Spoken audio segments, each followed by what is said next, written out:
Rise of Magadha and foundation of Mauryan empire. आज हम उस रीजन की बात करने वाले हैं जहां एंशिएंट इंडिया का पहला एम्पायर फॉर्म होता है। जी हां, हम जानेंगे कि कैसे मगध का राइज होता है एक महाजनपद से एम्पायर तक। इसी बीच हम बात करेंगे अलेक्जेंडर के फेमस इन्वेजन की और फाइनली बढ़ेंगे मौर्यन एम्पायर के फाउंडेशन की तरफ। आइए शुरू करते हैं सबसे पहले मगध की जियोग्राफी से। Geography of Magadh. मगध 16 महाजनपदों में से एक था। यह आज के बिहार स्टेट के पटना, गया, नालंदा और शाहबाद डिस्ट्रिक्ट्स को कवर करता था। इसके साउथ वेस्ट में अवंती था, नॉर्थ वेस्ट में कोसाल और नॉर्थ में वज्जी कन्फेडरेसी। इसकी अर्ली कैपिटल थी राजगृह, जो बाद में शिफ्ट होकर बनती है पाटलिपुत्र। ये एरिया फर्टाइल सॉइल और रिच आयरन माइंस का सोर्स था। अब जानते हैं मगध की पॉलिटिकल हिस्ट्री के बारे में। Political history of Magadh. Magadh का पहला इंपॉर्टेंट रूलर माना जाता है बिंबिसार को, जो कि बुद्ध के कंटेम्पररी थे। बिंबिसार हरियंक डायनेस्टी को बिलोंग करते थे। ये 52 इयर्स तक मगध के राजा रहते हैं, रफली from 544 BC to 492 BC. Bimbisara Magadh की टेरिटरी को बढ़ाते हैं through marriage alliances and war. Kosala की प्रिंसेस के साथ मैरिज करने पर इनको काशी का कुछ पार्ट डाउरी में मिलता है। वहीं अंगा को वॉर में जीत लिया जाता है। साथ ही वैशाली की लिच्छवी प्रिंसेस के साथ शादी करने से मगध की डिप्लोमैटिक पावर बढ़ती है। कहा जाता है कि बिंबिसार को उनके ही बेटे अजातशत्रु इंप्रिजन कर देते हैं और मार देते हैं। लेकिन बिंबिसार की डेथ का मतलब यह नहीं था कि मगध की पावर कम हो जाए। मगध की पावर और भी ज्यादा बढ़ जाती है अंडर अजातशत्रु, जो 492 बीसी में मगध की राजगद्दी पर बैठते हैं। अजातशत्रु कोसाल के राजा प्रसेनजीत पर अटैक करते हैं और पूरे काशी पर अपना कंट्रोल एस्टैब्लिश करते हैं। उसके बाद ये टारगेट करते हैं वज्जी को, जिसमें कंस्पिरेसी की हेल्प से डिसेंशन पैदा कर जीत हासिल करते हैं। अजातशत्रु रूल करते हैं 460 बीसी तक। उसके बाद मगध के राजा बनते हैं उदयन। उदयन गंगा और सोन नदी के कॉन्फ्लुएंस पर एक फोर्ट कंस्ट्रक्ट करवाते हैं। उदयन के बाद एक नई डायनेस्टी आती है मगध में, शिशुनाग की। इनका सबसे बड़ा अचीवमेंट था अवंती की पावर को डिस्ट्रॉय करना। शिशुनाग डायनेस्टी लंबे समय तक नहीं रहती और उसकी जगह आती है नंद डायनेस्टी। नंदर्स को इंडिया का पहला एम्पायर बिल्डर भी कहा जाता है। तो अब थोड़ा डिटेल में जानते हैं पावरफुल नंद डायनेस्टी के बारे में। Story of Nand dynasty. Nand dynasty 343 से 321 बीसी के बीच मगध को रूल करती है। इसके फाउंडर थे महापद्मनंदा।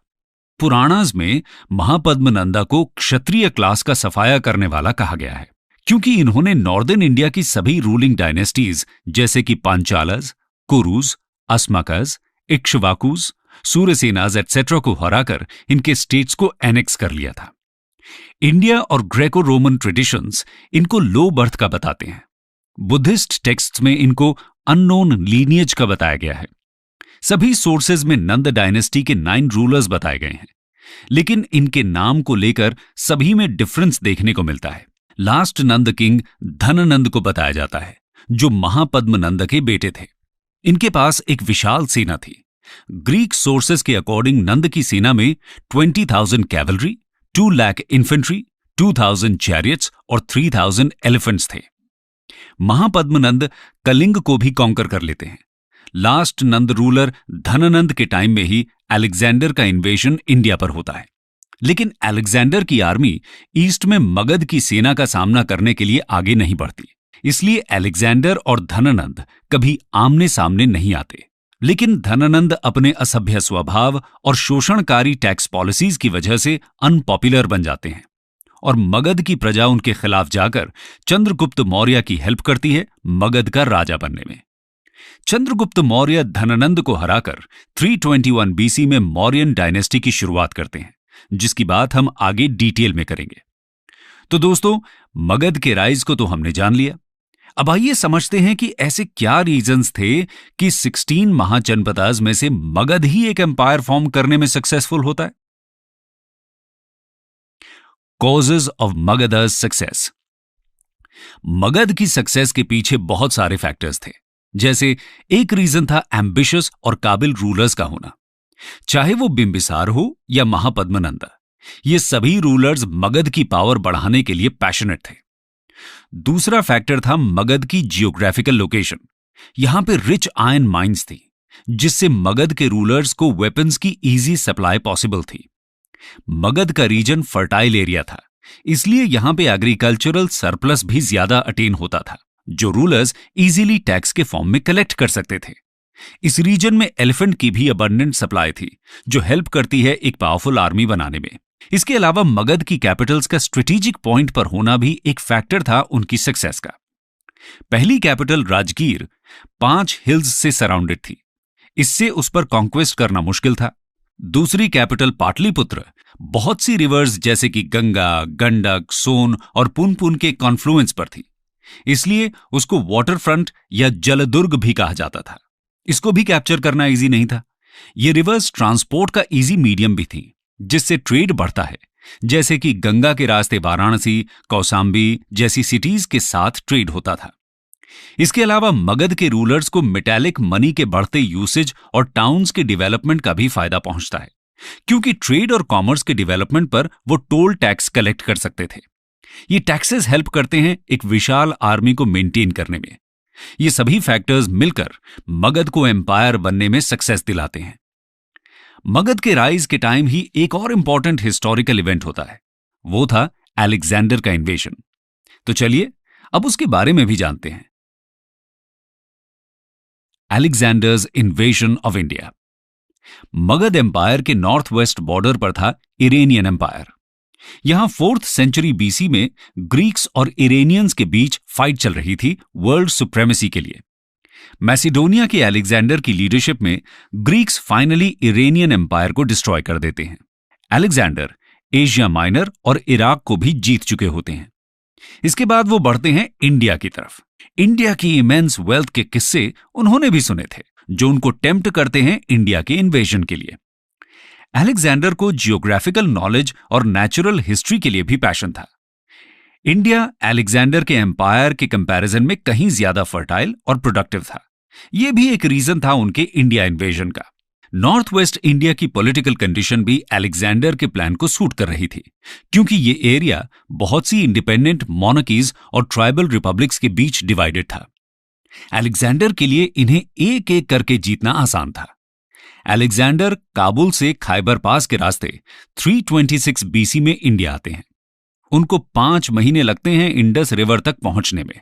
अंभी, जो तक्षशिला के रूलर थे, अलेक्जेंडर के सामने सरेंडर कर देते हैं और बहुत सारे गिफ्ट्स अलेक्जेंडर को देते हैं। इसके बाद अलेक्जेंडर जब झेलम पहुंचते हैं, तब उनका सामना होता है पोरस से। पोरस किंगडम ऑफ अभिसार के राजा थे।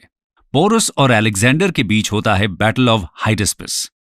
अलेक्जेंडर पोरस को हरा तो देते हैं, लेकिन पोरस की बहादुरी और साहस से काफी इंप्रेस होते हैं, इसलिए वो पोरस को उनका किंगडम वापस कर उनको अपना एलाय बना लेते हैं। उसके बाद वो ब्यास तक आगे बढ़ते हैं। अलेक्जेंडर तो और भी आगे जाना चाहता था, लेकिन उनकी आर्मी आगे बढ़ने से मना कर देती है। ग्रीक सोल्जर्स 10 साल से लगातार युद्ध करके परेशान हो चुके थे। इंडिया का हॉट क्लाइमेट भी उन्हें पसंद नहीं आ रहा था और अब वो बस घर वापस जाना चाहते थे। उन्होंने मगध की स्ट्रांग आर्मी के बारे में भी सुना था और वो उसका सामना नहीं करना चाहते थे, इसलिए अलेक्जेंडर के बार बार कहने पर भी वो नहीं मानते हैं। और अलेक्जेंडर, जिसे कोई भी दुश्मन हरा नहीं सका था, अपने ही सोल्जर्स के सामने हार जाते हैं। वापस जाते टाइम अलेक्जेंडर बहुत से छोटे छोटे रिपब्लिक्स सिबोई, अगलसोई, क्षुद्रकाज, मल्लज को भी डिस्ट्रॉय करते हुए जाते हैं। अलेक्जेंडर 323 बीसी में बेबीलोन पहुंचते हैं, जहां फीवर से उनकी डेथ हो जाती है। 19 मंथ्स के लिए अलेक्जेंडर इंडिया में रहते हैं। ज्यादातर जीते हुए स्टेट्स को वो उनके पुराने रूलर्स को ही वापस कर देते हैं, जब वो उनकी अथॉरिटी को एक्सेप्ट कर लेते हैं। अपनी टेरिटोरियल पोजेशंस को वो 3 पार्ट्स में डिवाइड करते हैं और सब में एक ग्रीक गवर्नर अपॉइंट करके जाते हैं। वो कुछ सिटीज की भी फाउंडेशन यहां रखते हैं, जैसे कि काबुल रीजन में अलेक्जेंड्रिया, झेलम पर बुकेफला और सिंध में अलेक्जेंड्रिया। तो ये थी अलेक्जेंडर के इन्वेजन की कहानी। अब चलिए समझते हैं इसके इफेक्ट्स को। Effects of Alexander's invasion. Alexander के इन्वेजन की वजह से एंशिएंट यूरोप और एंशिएंट इंडिया पहली बार क्लोज कांटेक्ट में आते हैं। इस इन्वेजन से 4 नए लैंड और सी रूट्स खुलते हैं इंडिया और ग्रीस के बीच। इससे ग्रीक मर्चेंट्स और क्राफ्ट्समैन का इंडिया में आना बढ़ता है और ट्रेड फैसिलिटीज और भी ज्यादा बढ़ जाती हैं। अलेक्जेंडर ने जो सिटीज फाउंड की थी इंडिया में, जैसे कि बुकेफेला, अलेक्जेंड्रिया एटसेट्रा, वहां लार्ज नंबर में ग्रीक लोग सेटल होते हैं। अलेक्जेंडर पहली बार ओशन देखते हैं at the mouth of the Indus. उनको इसकी ज्योग्राफी जानने में डीप इंटरेस्ट था, इसलिए वो अपने एक नेवल ऑफिसर नियाकस की लीडरशिप में एक फ्लीट भेजते हैं to explore the coast. Greek historians ने अलेक्जेंडर के कैंपेन्स के क्लियरली डेटेड रिकॉर्ड्स भी दिए हैं। ये हमें हेल्प करते हैं आगे के इवेंट्स की सही क्रोनोलॉजी डिसाइड करने में। इसके अलावा ये हिस्टोरियंस हमें सोशल और इकोनॉमिक कंडीशंस के बारे में भी इंपॉर्टेंट इंफॉर्मेशन बताते हैं, जैसे कि सती प्रथा के बारे में। नॉर्थ वेस्ट में ऑक्सिन की फाइन ब्रीड की इंफॉर्मेशन भी है। अलेक्जेंडर यहां से 2 लाख ऑक्सिन मैसेडोनिया भेजते हैं। नॉर्थ वेस्ट के छोटे छोटे स्टेट्स को डिस्ट्रॉय करके अलेक्जेंडर यहां मौर्यन एम्पायर के एक्सपेंशन का रास्ता भी साफ कर देते हैं। तो हम कह सकते हैं कि अलेक्जेंडर के इन्वेजन के न सिर्फ पॉलिटिकल बल्कि सोशल, इकोनॉमिक और कल्चरल इफेक्ट्स भी देखने को मिलते हैं। दोस्तों, अभी तक हमने देखा कि कैसे मगध, एक महाजनपद, अपनी पावर ग्रेजुअली बढ़ाता है और बनता है इंडिया का पहला एम्पायर अंडर नंद डायनेस्टी। इसकी पावर इतनी ज्यादा थी कि अलेक्जेंडर के सोल्जर्स भी आगे बढ़ने से डरते हैं। साथ ही हमने अलेक्जेंडर के इन्वेजन और उसके लॉन्ग टर्म इफेक्ट्स को भी जाना। अब हम बात करेंगे मौर्यन एम्पायर की, जिसने सबसे पहले एक पैन इंडिया एम्पायर की स्थापना की।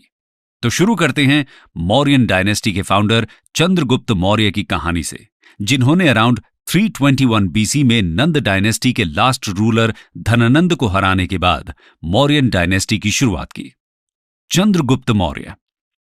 चंद्रगुप्त मौर्य की बर्थ को लेकर हमें अलग अलग व्यूज मिलते हैं। ज्यादातर हिस्टोरियंस मौर्य फैमिली को लो कास्ट या ट्राइबल ओरिजिन का बताते हैं।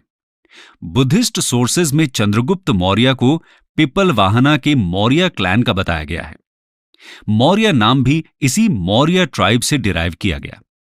पुराणास में मौर्यस को शूद्र बताया गया है। ग्रीक सोर्सेज में भी चंद्रगुप्त को लो ओरिजिन का कहा जाता है। यह भी कहा जाता है कि चंद्रगुप्त मौर्य को उनके पेरेंट्स ने छोड़ दिया था और वो एक हम्बल बैकग्राउंड से थे। अकॉर्डिंग टू द लेजेंड, उनका पालन एक पैस्टोरल फैमिली करती है। दूसरी तरफ चाणक्य एक ऐसे व्यक्ति को ढूंढ रहे थे जो नंद डायनेस्टी को खत्म करने में उनकी हेल्प कर सके। चंद्रगुप्त अपने दोस्तों के साथ खेल रहे थे जब चाणक्य उन्हें पहली बार देखते हैं। चंद्रगुप्त की लीडरशिप स्किल्स से इंप्रेस होकर चाणक्य उन्हें अडॉप्ट कर लेते हैं और ट्रेनिंग देते हैं। अब जानते हैं कि कैसे चंद्रगुप्त बनते हैं मगध के राजा।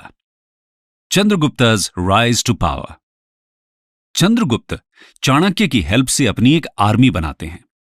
इस आर्मी की हेल्प से वो नॉर्थ वेस्ट के एरिया को जीत लेते हैं।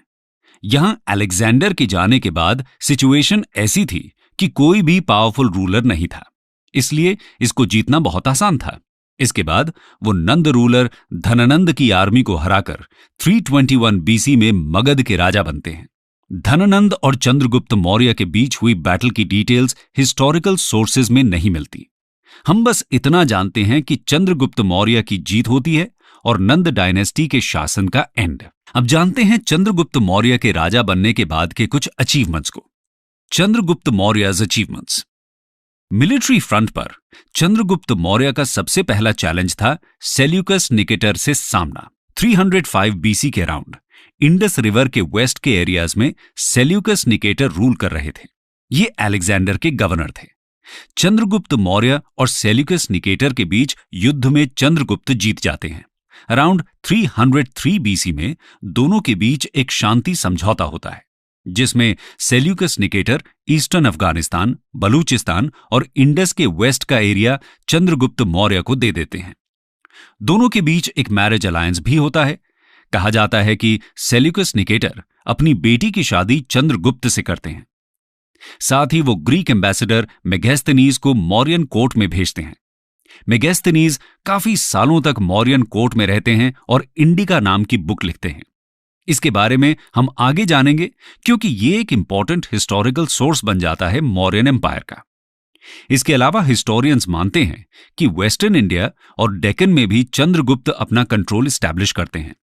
सिर्फ आज के केरला, तमिलनाडु और ईस्ट इंडिया के पार्ट्स चंद्रगुप्त मौर्य के एम्पायर का हिस्सा नहीं थे, लेकिन अलग अलग पार्ट्स को जीतने की डिटेल्स हमें नहीं मिलती। ग्रीक राइटर्स सिर्फ इतना लिखते हैं कि 6 लाख की आर्मी से चंद्रगुप्त मौर्य पूरे देश को जीत लेते हैं। सौराष्ट्र या काठियावाड़ में इनका कंट्रोल था। यह बात प्रूव होती है रुद्र दमन के जूनागढ़ रॉक इंस्क्रिप्शन से।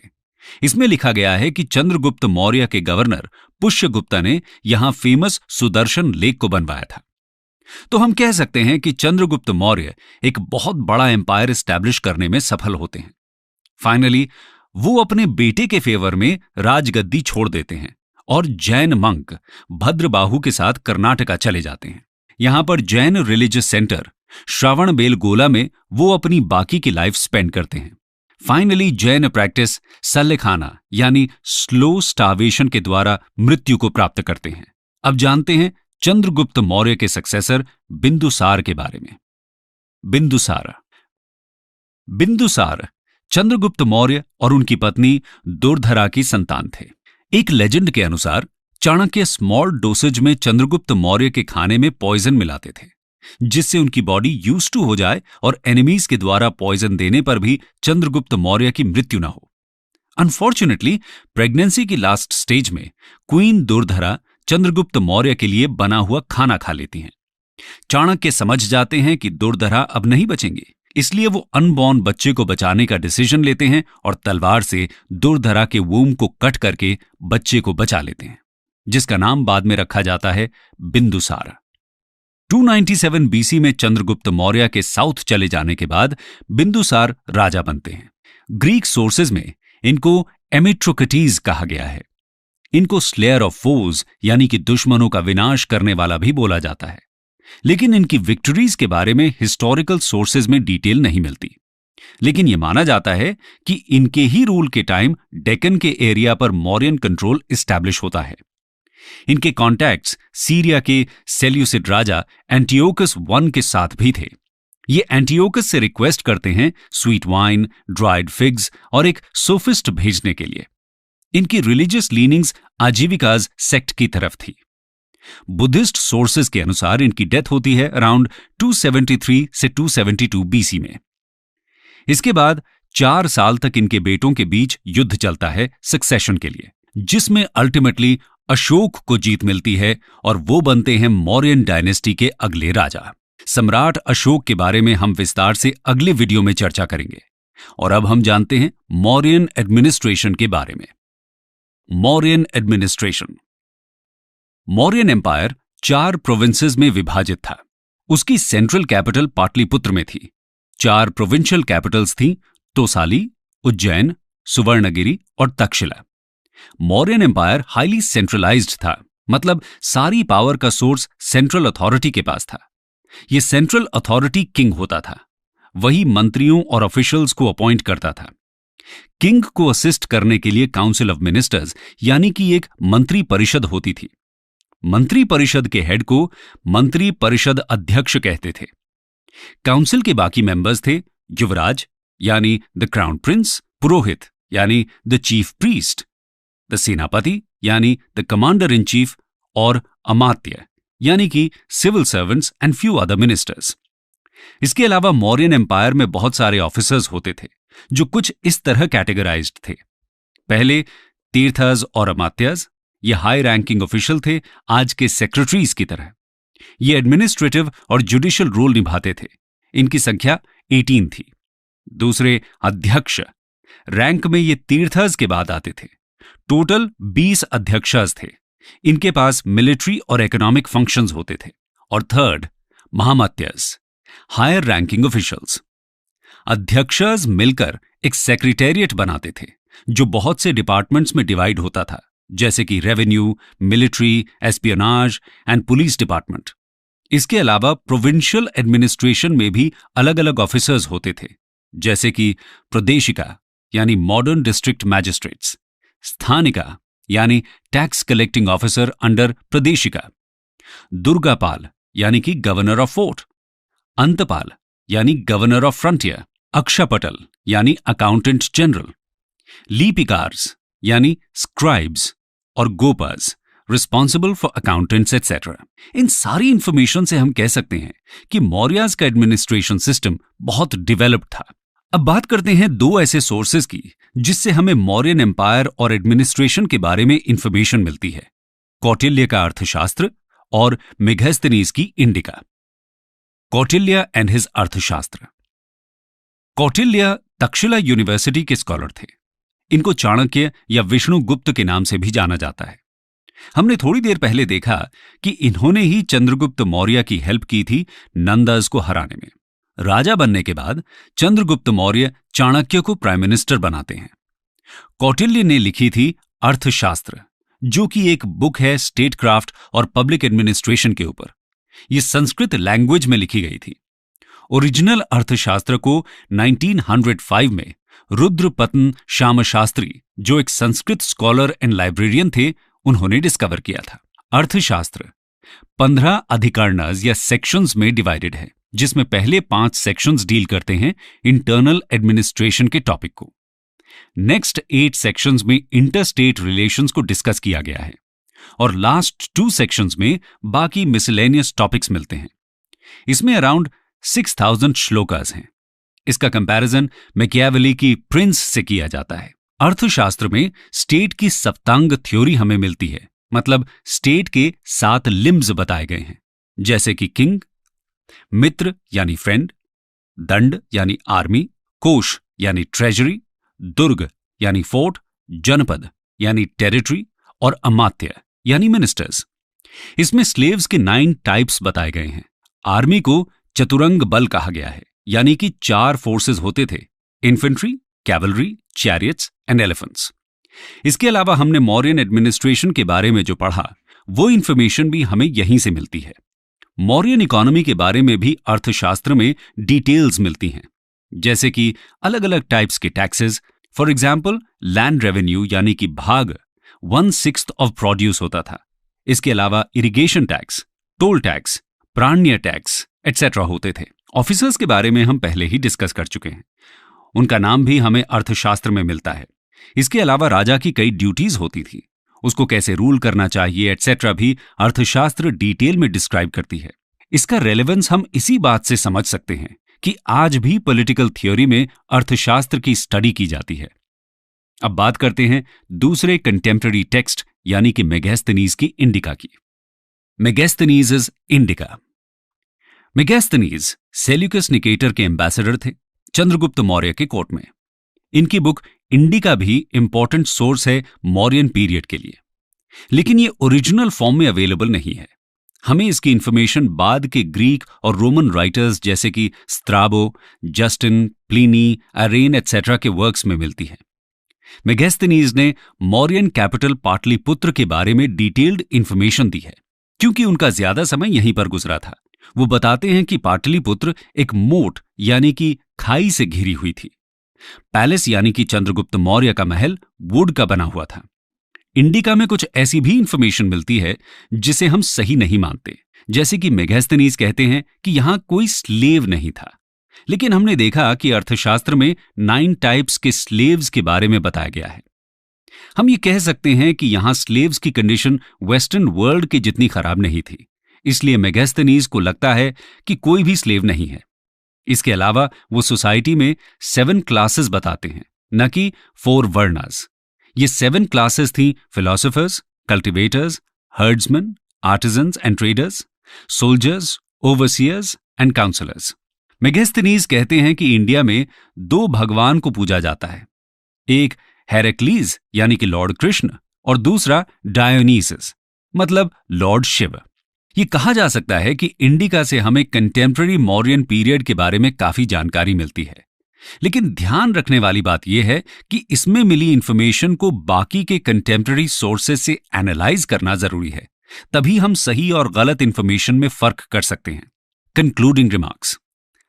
तो दोस्तों, हमने जाना कि कैसे एक हम्बल ओरिजिन से शुरुआत करके चंद्रगुप्त मौर्य बनाते हैं अपने टाइम का सबसे बड़ा एम्पायर, और कैसे इस एम्पायर में एक स्ट्रॉन्ग सेंट्रलाइज्ड एडमिनिस्ट्रेशन को मेंटेन किया जाता था। कहा जाता है कि उनका एम्पायर कंपैरिजन में अलेक्जेंडर द ग्रेट के एम्पायर से कम नहीं था। उनकी ही लेगेसी को आगे बढ़ाते हैं उनके बेटे बिंदुसार, जिनकी कहानी हमने जानी, और बिंदुसार के बाद आते हैं अशोक, जिनके बारे में हम नेक्स्ट लेक्चर में पढ़ेंगे।